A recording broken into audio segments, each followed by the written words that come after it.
Until now, a replacement for the F-5E/F Tiger II fighter has not yet arrived. In fact, Indonesia is said to need at least 64 attack aircraft. In addition, Indonesia also needs more radar, medium-range missiles, and data networks that combine control, communication, intelligence, surveillance and reconnaissance. The fulfillment of these needs in accordance with changes in doctrine and the situation in the region is important to increase military capabilities and defense diplomacy. The impact is significant on the presence and ability of a country to maintain territorial sovereignty and state security.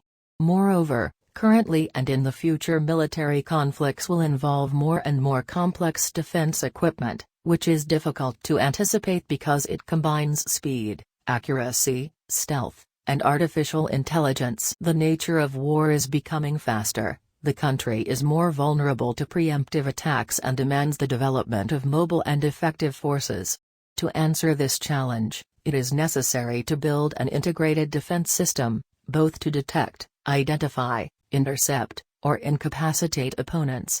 For the Air Force, the addition of modern fighter aircraft is increasingly urgent, especially to maintain the balance of power with neighbors and in the context of air superiority. From various reports, it is widely reported that Indonesia is exploring the purchase of F-15X made by Boeing, USA, and Rafale from Dassault Aviation, France.